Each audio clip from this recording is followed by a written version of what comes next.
Friends, welcome to Halfway There. This is the show where we have honest conversations with ordinary Christians about today's Christian music. I'm your host, Eric Nevins, and today, I hate to break your heart, but it is not an ordinary guest. We have somebody who's a once-in-a-lifetime privilege, opportunity to get to speak to. I think you'll know who he is, and I just, as soon as I play this, I'm just going to let you guess. Go ahead. Here we go.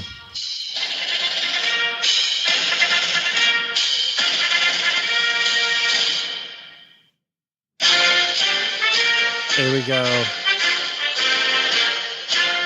You guys know that song. That is the song for the president. Mr. President, thank you and welcome to being on the show. Well, thank you. It is an absolute thrill to get a chance to, to hang out with folks. I tell you, I love it. Ever since I've gotten rid of all that pressure from Washington, just kicking back. I got my feet up on the desk. My boots are a little stinky. It's fun. I just love life, and Eric, I love you, and I love your peeps. Yeah. So thank you. It's so great to have you here, Mr. President. So you've been out of office for 10 years or so. Are you playing a lot of golf and connecting with a lot of people? Wow, has it really been 10 years? Man, almost. It feels like about 20. I bet it does. Well, friends, you probably have suspected by now that we have. Don't have nearly enough downloads to get President Bush. Although I did vote for W twice. I could tell you that story later. But we actually have George W. Bush, the number one George W. Bush impersonator in the country and an imitator of Jesus, John C. Morgan. John, welcome to the show. Thank you, Eric. It's great to be here. That was fun. Thank you for doing it. I am so excited. I cannot tell a lie. I am truly honored to be here. That's fantastic. Yeah, you're doing the thumb thing. That was the Clinton's thing, right? For the people that cannot see us now, yes, we are visual. We are, and it's really cool. So picture us in your minds. Oh man, I'm such a political junkie, so this is really fun. Okay, so why don't you? I kind of introduced you, but tell us a little bit about who you are and what you're doing, and then we're going to talk about your story because God has done some really cool things in your life. Well, who I am is a Christ follower, and that's why I'm not afraid to say that I'm an imitator of Christ. Ephesians 5:1 and 2 and following says, "Be imitators of God as beloved children and live a life of love, just as Christ loved us and gave himself up for us." So that's what I am seeking to do with my life. And I'm a good imitator of W and a poor imitator of Jesus, but I'm working on it. Yeah, and that's sort of where we are. That's why the show's halfway there. I want to say that we're never at the end of that journey. My guess is that even when we get into eternity, we're always going to be learning about him. We can't really exhaust knowledge of an infinite God. So I think wow, that's profound. Yeah. Well, every once in a while, how could we? We can't. Well, and we'll be learning forever. And so even now, there is no there that we're trying to get to. We're just on the journey. I like it. Yeah, thanks. So how do we know when we're actually halfway there? I don't know. A big part of the halfway is what you might call a dark night of the soul or a wall experience. And so I know you've had some of those, and we'll talk a little bit about that for sure. Well, I call it a dark nightmare of the soul. Right. Exactly. So tell us a little bit about you grew up in a Christian family. Is that right? I'm not sure. Oh, okay. Yeah. Tell us about that. I grew up in who wound up being a Christian family. Okay. We were churchgoers, but I don't know that any of us had a relationship with Jesus. Mm-hmm. But we did the thing. We did the obligation and followed the rules for the most part. But I didn't get much out of it. I used to think God was this big, scary guy up in heaven that was sort of, kind of angry all the time, mm-hmm. or either aloof and disinterested. Yeah, and that was the impression that you got growing up going to church. Right. So where did you actually come to faith in Christ? When did that happen? In 1975, after at the age of 18, I was a really happy, outgoing, adventurous little kid, and I never had a difficult moment. I did almost die when I was 4. I fell off a high diving board during a vacation with my family and landed on the concrete, and was not expected to live through the night, but someone stepped out of their comfort zone and came over and prayed for me and said, Lord, let this child live to love you and serve you. And somehow the doctors did not think I would survive the night. I had swelling on the brain, broken arm, skull damage, which explains a lot of who I am now, probably. No. But so I recovered from that, and so that my family totally spoiled me after that, and it was like I could do no wrong. But when I hit school, I became the object of a lot of teasing, ridicule, abuse, some sexual abuse too, and it was pretty horrific. I went through torment in my grade school years. It was bad. I hated it, hated myself. And by the time I got to high school, I learned how to be party boy. I played guitar and, took drugs and did all these things and put on a good front so that people wouldn't see the dark, scared, lonely person hiding behind the mask. Yeah. Kind of the scenario that a lot of comedians actually have dark history. But when I was 18, one day, my mom, who at this point had now gotten saved and was like really saved. I mean, she was so in love with Jesus. She was like a Disney cartoon. I mean, she was hearing his voice, following his lead, doing whatever he told her, and she was amazing. I mean, the rest of us kind of kept a distance, but we were fascinated. And she drugged me to church. It was a different church she was going to now, and I didn't want to be there. I had some good dope rolled in the glove compartment waiting for me to get, as soon as I got back in my car. But for some reason, I was irresistibly drawn to the front of that sanctuary at the end of the service and gave my life to Christ. And all the dark, horrible things that I had experienced up to that point, I laid at his feet. And I'll tell you, Eric, in that moment, it was almost like somebody opened up a whole new door of reality to me. I used to think, kind of like in the movie Matrix, there's something wrong with the world. I used to think there was a missing piece of my life, but I couldn't define it. But that day, I found the missing piece, and it fit perfectly into my heart. Wow. It was a person. His name is Jesus. And he totally filled me with joy, love, acceptance, warmth. But I had learned to live with the fear of rejection, so much so outside the church that now inside the church, I reverted to that double life and began returning to my same sinful ways, only not telling anybody because I feared what would happen if they found out. I thought I was the worst person alive, and that was pretty bad. So that double life went on. I mean, I really loved Christ. If anybody had looked at my history, they would have said, there's no way you're saved, because it was as dramatic a double life as you can think of. And but I really loved the Lord. I mean, I would share my faith with people. I wanted people to know this wonderful Jesus who'd come into my life. And yet in the darkness of night, I would go and do vile and wicked things. Well, little by little, the Lord began to transform my life, and I started to grow. And one night I was at church, and the pastor was preaching on the subject of faith out of Hebrews, where it says, faith is the substance of things hoped for, the evidence of things not seen. Eric, I had never fallen in love. In fact, I had decided that my ability to fall in love was forever seared, that I would probably be single my whole life. But that night, after that teaching, my pastor said, is there anybody that Is there anything that anybody wants to pray for that's going to require faith, a miracle, a stepping out of the boat, so to speak, like Peter did when he walked on water? And this thought hit me. How about a wife? And I went, oh, well, that would take a miracle. Yeah. So I raised my hand and I prayed for a wife that night. I wrote it in the back of my Bible. And Eric, 2 days later, I didn't meet, but I sat next to my beautiful bride, Kathy. We didn't meet that night. And then that weekend, I was 100 miles away from home.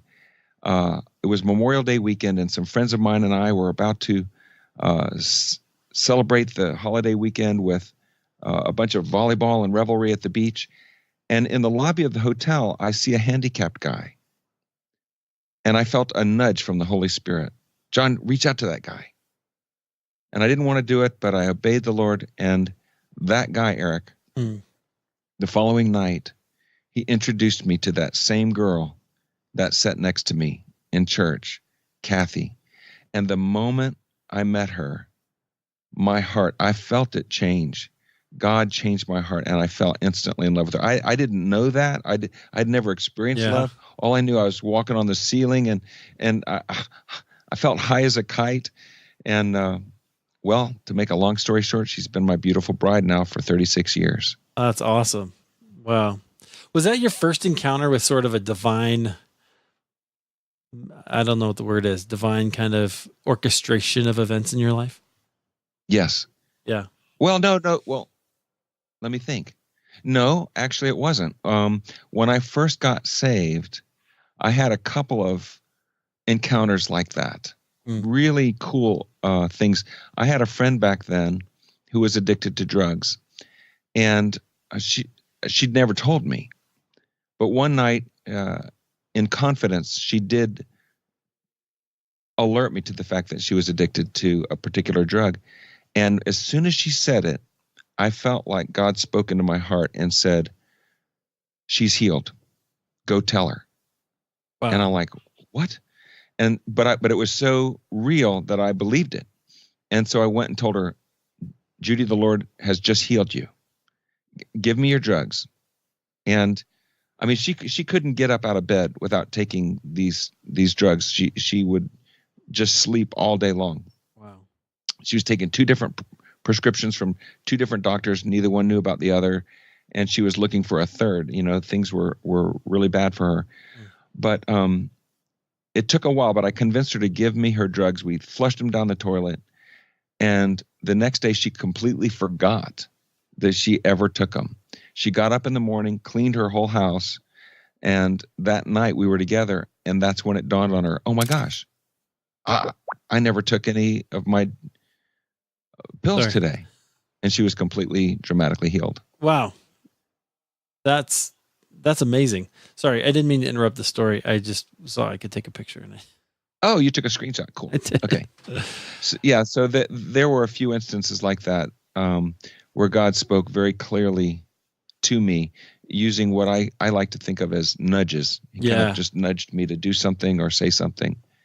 And I think a lot of us get those and we ignore them. We think it's just us and we're afraid. And, you know, I'd like to submit that those nudges are the key to the adventurous life that God designed for us all.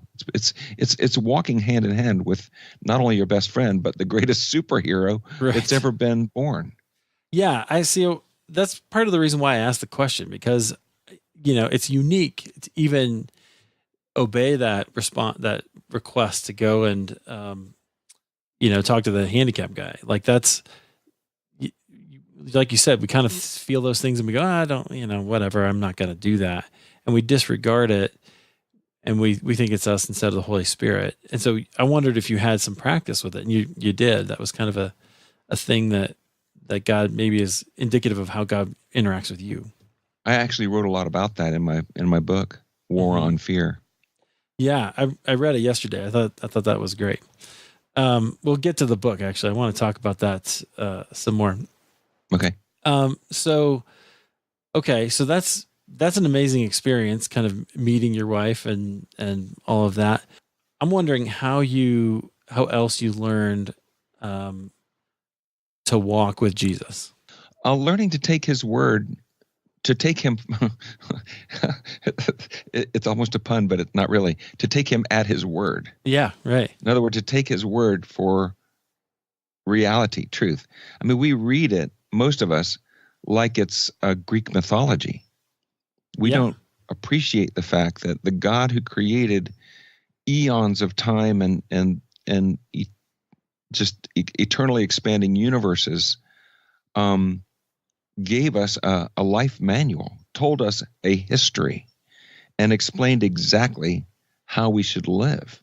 And when we simply take him at his word and believe him, life takes on a dramatic and amazing dimension. I was a singer-songwriter before I became a Christian. So after I became a Christian, I continued to write songs. And I had a passion. I've always had a passion for people. I've always been an encourager, even when I was a little kid. And that didn't change. When I became a Christian, it actually grew. And so I wanted to write songs that would transform lives and create opportunities for people to have God moments. So I went on the road, my wife and I, but I am horrible. This is part of my halfway story. And in fact, I don't even want to say this like it's reality, because I'm growing, I'm changing, I'm better than I used to be. But back then, let's just put it this way, I was horrible at business. And so I was pretty good at music. People would enjoy their concerts. But I was starving my family. So my pastor at the time encouraged me to go out, get a real job. And I had been working for my mom and dad. They had an appliance store in Orlando, Florida, where I live. And when I left to pursue the music business, I said in my soul, I'll never come back here. I didn't hate working there too much, but it just wasn't my passion. Yeah. Well, so I went groveling back to my dad and asked him if I could have my job back. And of course he smirked and acted like, I knew you'd be back, And when I metaphorically hung up my guitar in the closet, so to speak, there was this moment when I felt one of those nudges, like the Lord was speaking to me. And it was just a reminder. And he said, don't forget, John, I used Moses after 40 years on the backside of the desert. So, I just tucked that away. It's like, when you're in your 20s, you don't want to hear about 40 years later, Right. That's like forever, But here I am now there. It's pretty kind of crazy. So I literally thought that it would be just a brief period of time that I would be learning business, and then I'd be back out on the road, because sharing music and encouraging people, that was my passion. And a couple of years went by, and I used to beg God, Eric, please don't let me miss your will. Please don't let me miss your will. Lord, I want you to maximize my life for your glory. And I would say, when, oh, when, Lord? And there was a striving in my soul to get back out there and do what I love doing. But it was just like God was very relentless and patient, just kind of silent. And I felt like I was a camel walking on the backside of the desert with no destination and no idea of knowing when I was ever going to arrive anywhere. And it was very frustrating. Yeah. But somewhere along there, after about the 1,000th time of praying, God, please don't let me miss your will, I got another one of those nudges.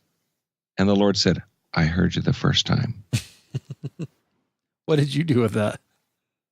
It was a paradigm shift. I Yeah. thought, what?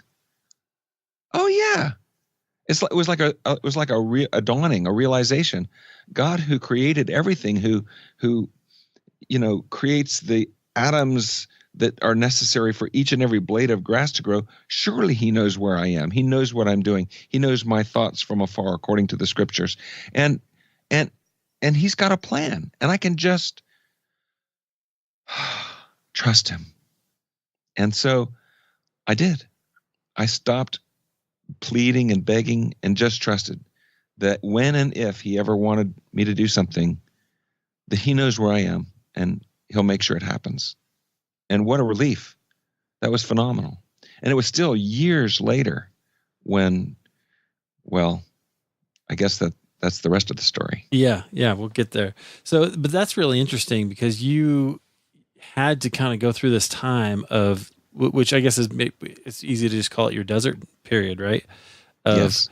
Of feeling like you weren't good enough. I'll tell you what, maybe that's putting words in your mouth, but I resonate with that so much because I'll just share with you a little bit of my story. But I went to seminary. It took 9 years to get through a 3-year degree.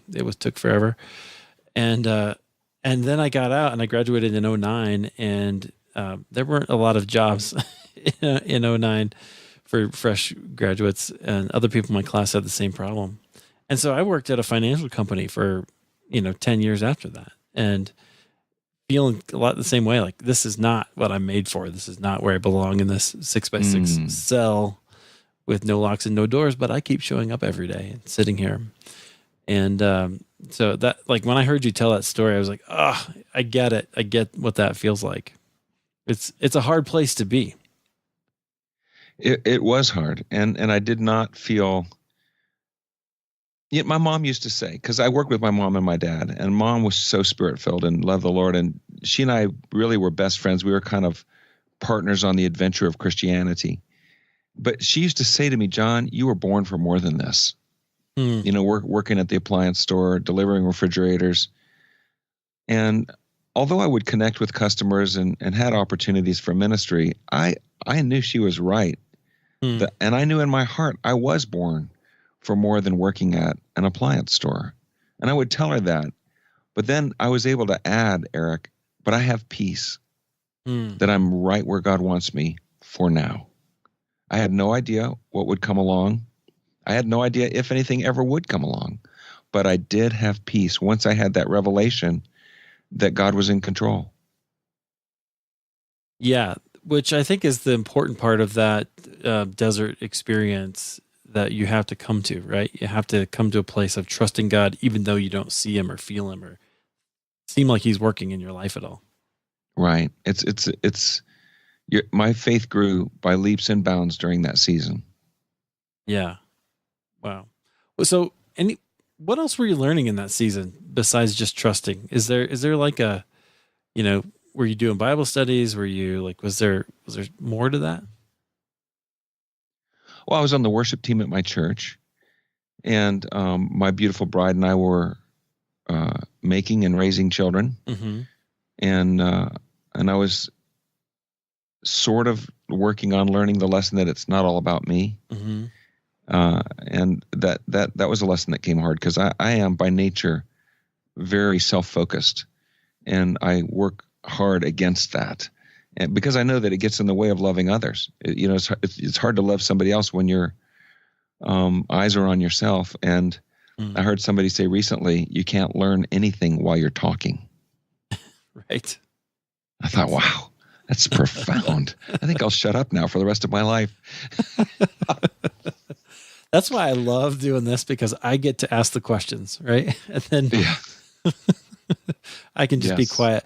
But so I did only recently, just in the last couple months, realize that all those years I spent on the phone, talking to customers, asking questions and being quiet is really great training for being a podcaster, which is part of my story. I hear that. Yeah. Cool. Okay. So you have this time, you're kind of come to some peace of, okay, this is where I'm going to follow the Lord no matter what. And then some doors start to open. And so tell us that story. They were the wrong doors. Okay. I was like, no. Right. Not the doors you expected. No. People started tapping me on the shoulder and telling me I look like this guy running for president, George W. Bush. Well, everybody knows George Bush, his dad, had been president, and and Jeb Bush, George Bush's brother, was the governor of my state. Okay, so the Bush family, huge. So people are tapping me on the shoulder, telling me I look like George Bush. I think that's cool. That's cool. Whatever. But then. And then he became president, and I started hearing it all the time, and I just thought, well, that's cool. I mean, there was nothing more to it. I had zero clue that there was anything going on. if you get my meaning, in God's economy. But on the evening of my mom's 85th birthday, my mom's now in heaven. Mom and dad are both fully alive now in heaven. Mm.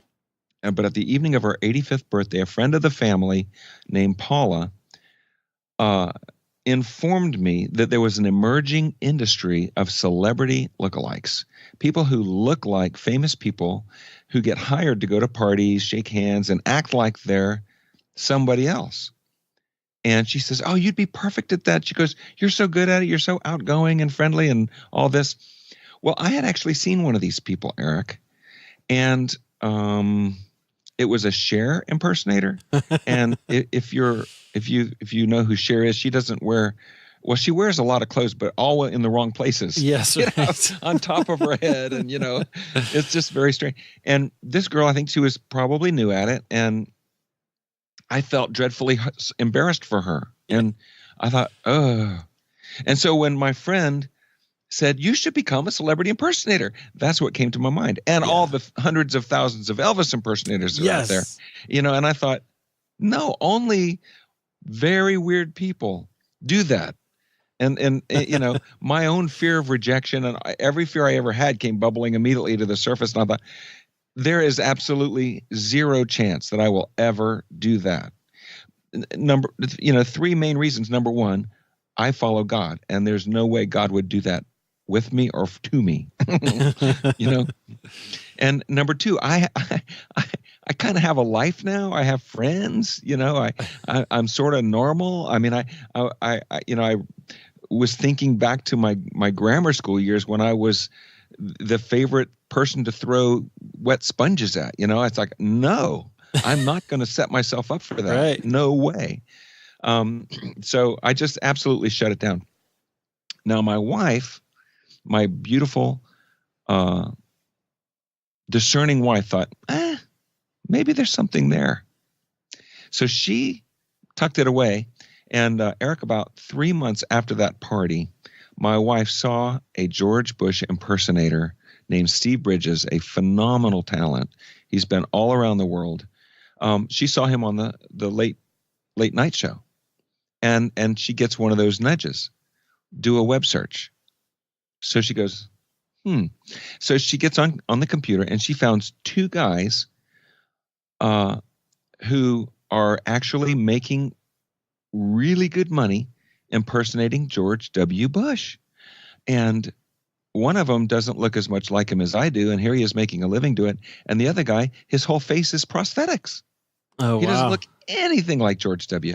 So she gets so excited. She woke. I was already asleep. She woke me up. She goes, honey, wake up. I just found your new career. You're going to become a George Bush impersonator. Wow. And I'm like, huh? She drugged me over to the computer and showed me. And I went, wow. It was fascinating that somebody was actually doing it and making money. But immediately all my fears and all my reasons why not, see, in my religious paradigm, God, I barely had room for God ever wanting anybody to be a Christian comedian, much less an impersonator. I mean, an impersonator, in my mind, I'm going to go back out and sing, and at that, the party's almost over. The window's closing. I'm getting older. I don't want to be delayed with this foolishness, Yeah. So I just said, it's cool, but no. But then I had this thought. It was a few days later, I had this thought. Another one of those little God things. How do you know it's not God? Well, maybe I don't know, but I know, all of a sudden I felt responsible. I got to do something with this. So I thought, okay, if there's even a remote chance that this could be God, then I'm scared out of my mind. But I immediately thought of all the consequences. If I do something like this and it's not God, I'm going to look like the biggest idiot ever. If I do something like this and I fail, I'm going to look like the biggest idiot ever. I have 4 sons that are going to hate me. I mean, you know how fear will paint negative pictures for you? Yeah. Oh, trust me. I had a IMAX movie playing in my mind. And here's this little voice saying, how do you know it's not God? And here's this IMAX movie saying, why do you even care? Yeah. But here's why I care. Because I love God and I trust God. And if in the off chance it is God, then that's the pinhole I need to get through. So I decided to fast. I skipped a meal. I said, I'm going to fast. I made a determination. I'm going to fast for 2 weeks, and then I'm going to ask God if he wants me to do it. So I started just skipping one meal a day, and I didn't talk to God about it or anything because I didn't want any muddy water. I didn't want any kind of confusion. I didn't want it to be ambivalent at all. So at the end of the 2 weeks, I just said, okay, God, do you want me to become a George Bush impersonator? And Eric, his answer was as clear, if not clearer, than a human voice. Wow. I didn't hear it in my audible mind, in my ears, but it was so clear in my heart that I absolutely knew beyond the shadow of a doubt 2 things. Number one, that I had to become a George Bush impersonator, or that I was being invited to become a George Bush impersonator, and it was up to me to say yes or no, to obey God or not obey him. And number 2, that George Bush was going to be reelected. Wow.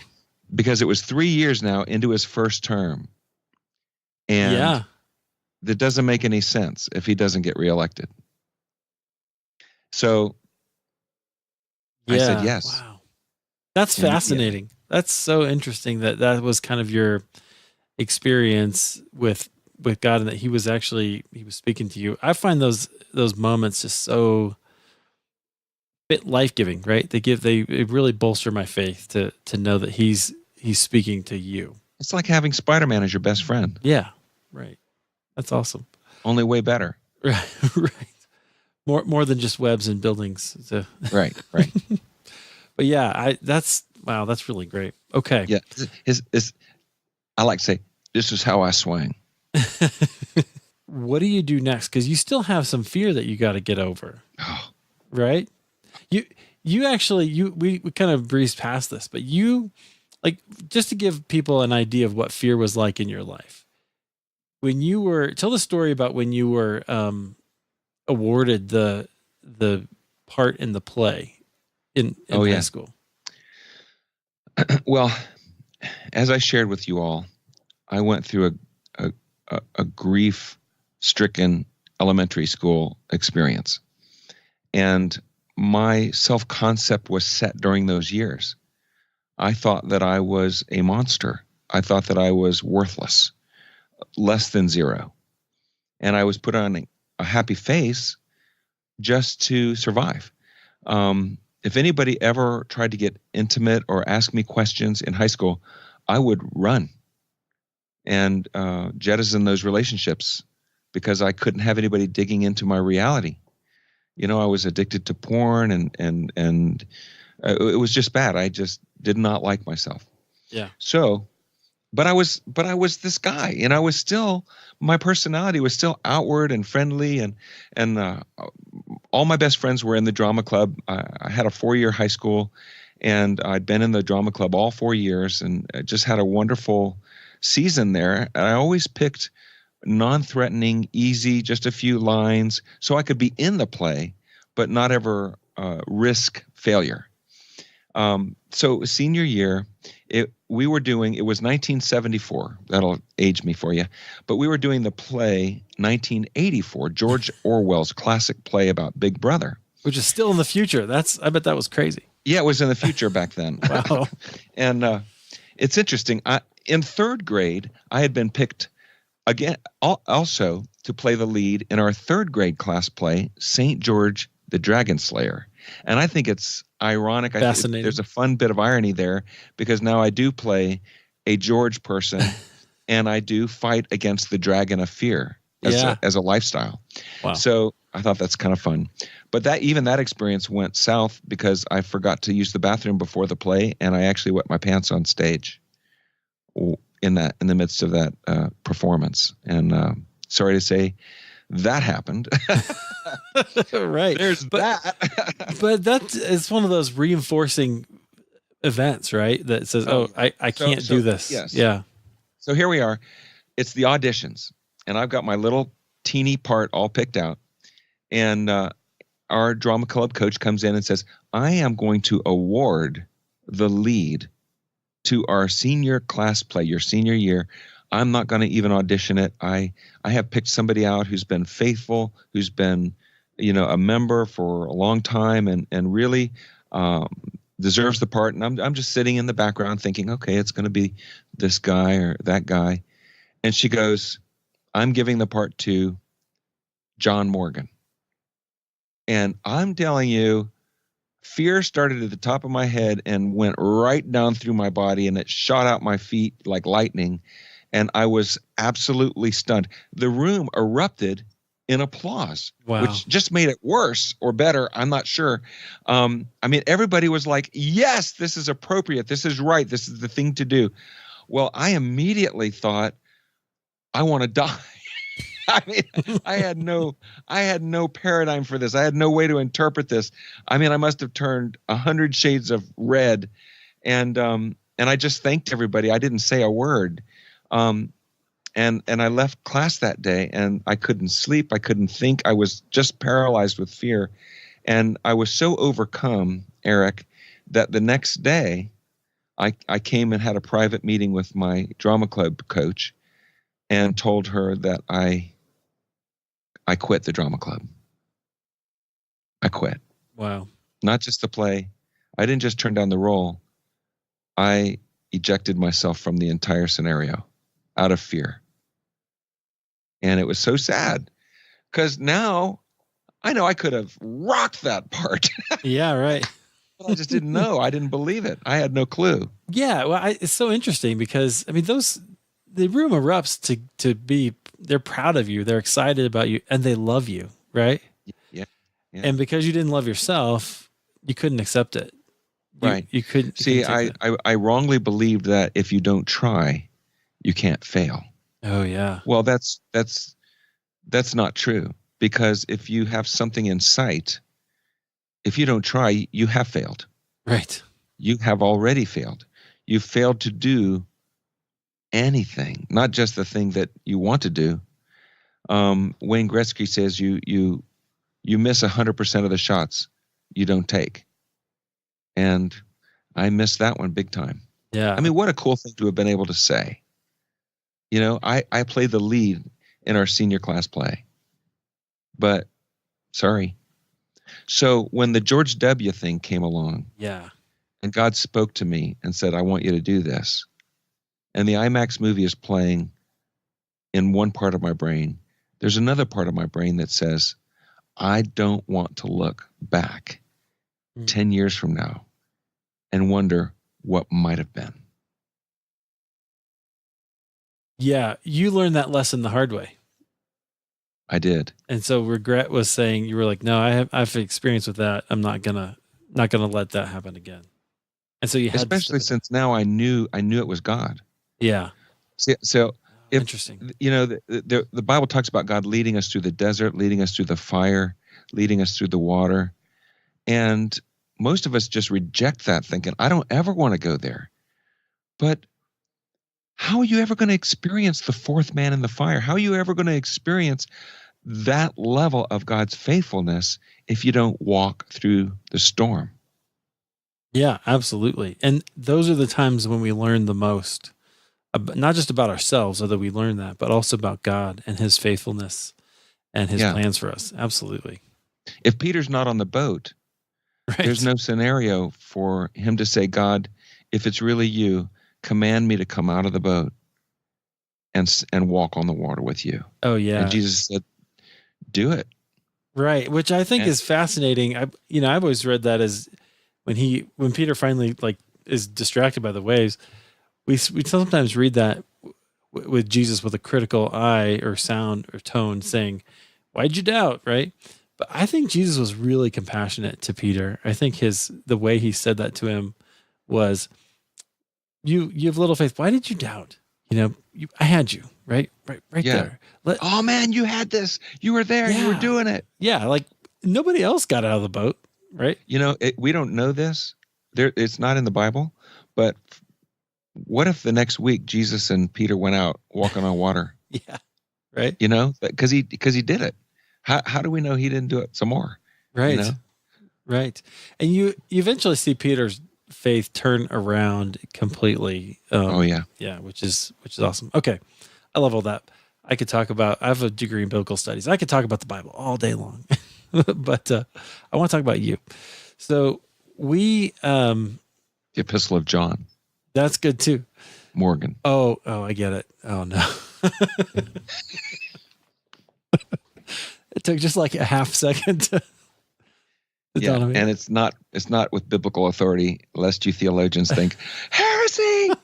No. We all have epistles. We are all epistles being read by others. Okay? Totally they don't have Bible authority, but are we not all sent forth as ambassadors, Yeah, absolutely. Absolutely. Okay, so you decide I'm going to go for this. Like I'm going to do it. How did you overcome the fear and how did you get started? The way you overcome a fear is by taking a step toward it. And so that's what I did. I thought, well, let me go on the internet and see what I can find out. And that was safe, right? There's no stage on the internet. I could just look around. And I learned a ton. And I said, okay, I need a place to practice this. And so my sister, who's an attorney in Orlando, was having a Christmas party. And I said, can I come and try out this George Bush impersonation thing I'm trying to put together at your Christmas party? Well, she wasn't even planning on entertainment, so why not, Yeah. No pay, low risk. So I literally copied and pasted Steve Bridges' entire performance because I had no idea what to do. Oh, yeah. There was no pay, and I thought, well, I didn't know what the rules of comedy are, and you're not supposed to steal other people's stuff, and I wound up with my own stuff, but it totally rocked.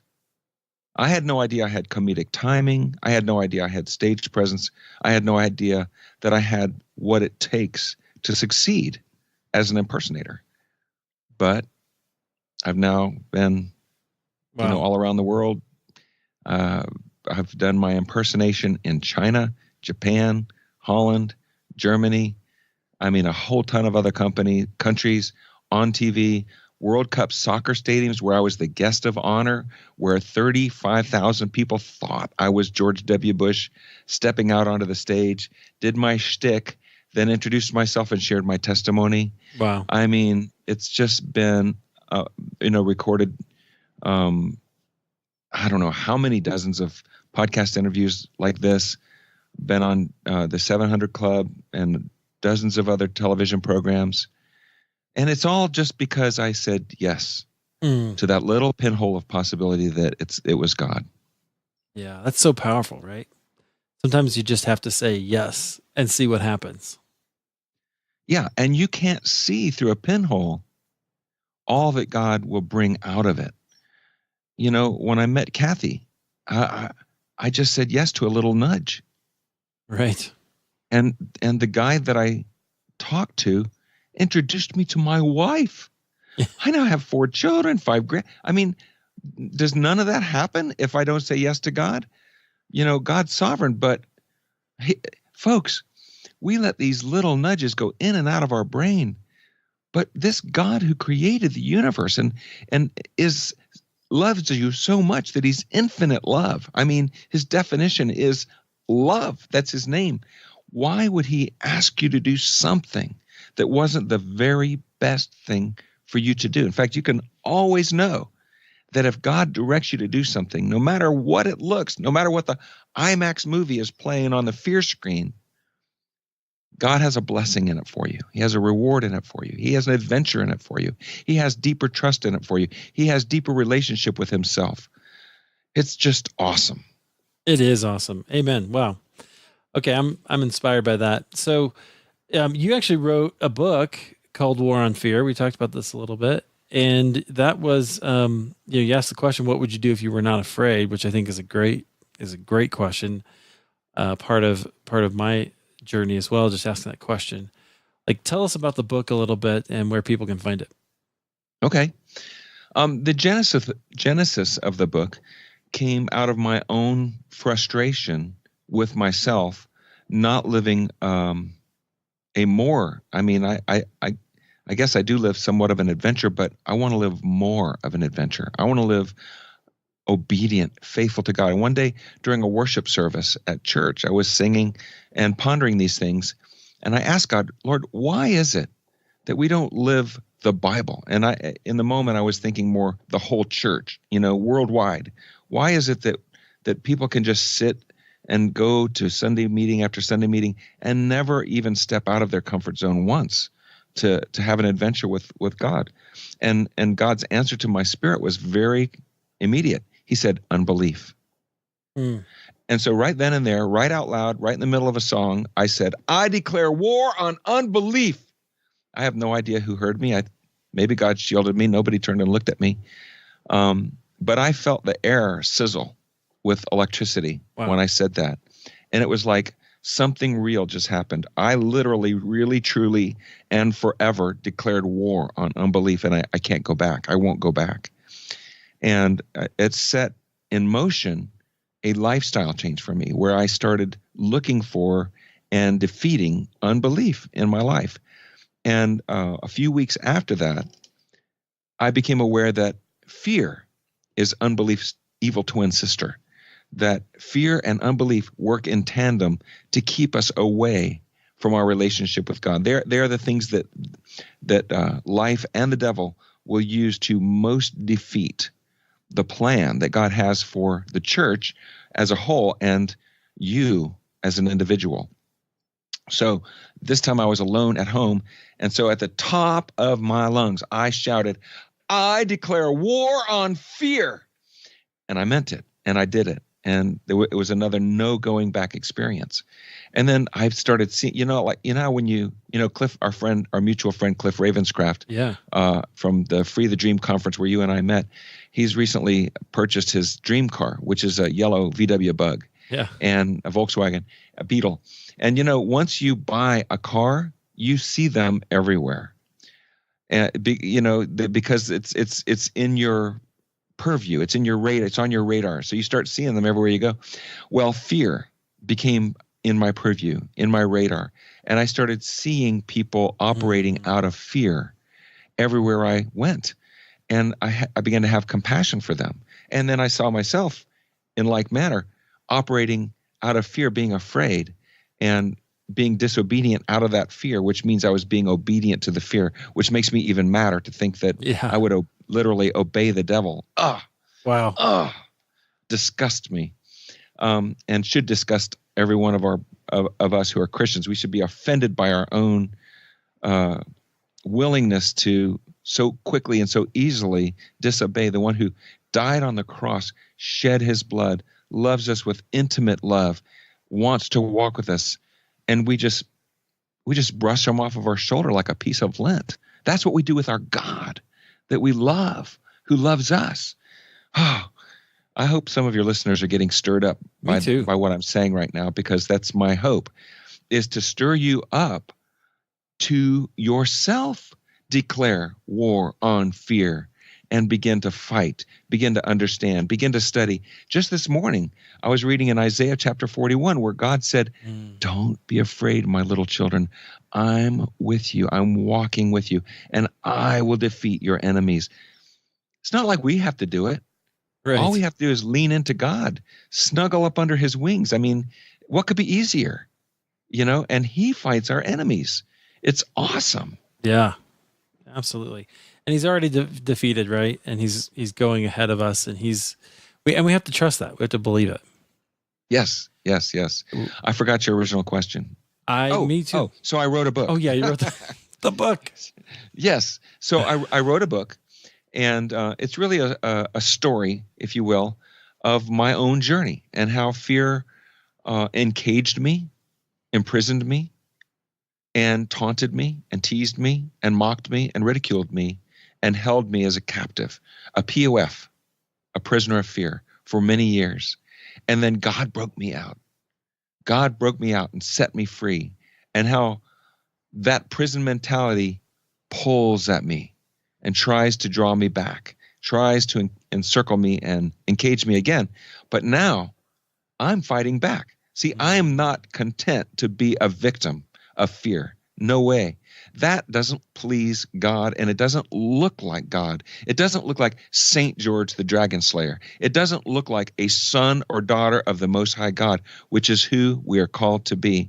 And I encourage the church. I encourage your listeners. I encourage people everywhere to rise up against this enemy and declare war for yourself, for your church, for our world. And let's let the church suddenly become filled with God and walk in the image of God, defeating fear left and right, taking the sword of the Spirit, holding the shield of faith, our helmets, wearing the helmet of salvation, our feet shod with the gospel of peace, and let the church emerge. Amen. Amen. I've been praying for a long time for revival because America tends to have a revival every 50 years or so. And we're a little bit overdue. And so we had a mini one in the 80s. We did. You know what? And actually Pensacola, there were a couple in the 90s as well. But if you think about the great, anyway, we don't have to go. I could go in the history, but we're overdue. And I would love to see that. I would love to see that. And if saying to ourselves, no, we're not going to obey fear, we're going to obey the Lord instead. Man, if that's what does it, let's go. Amen. So, John, thank you so much for being here. I appreciate it. I want to tell our friends you can get War on Fear. I put a link in the show notes, as always, at halfwaytherepodcast.com. You can also just get it at Amazon or at your website, which is also linked in the notes there. So thank you for that. And I also threw a link in there so you can, I don't know how many dates you're doing every year, but you people can book you if they want to bring you to an event. It's there as well. So thank you so much. If they want to go directly to my website to get an autographed copy, they can go to waronfearbook.com. Perfect. That's great. That'd be awesome. You were kind enough to autograph our book at the conference, and I appreciate that as well. Great. Well, John, is there anything you want to leave us with? I could share with you my Donald Trump impression. Do more of that.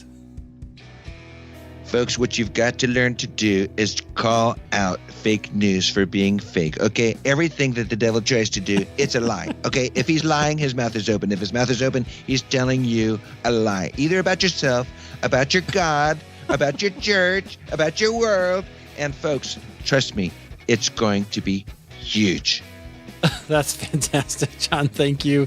I love it. Friends, be sure to leave a rating and review in iTunes if you haven't done that already. And thanks for downloading. John, thanks for being here.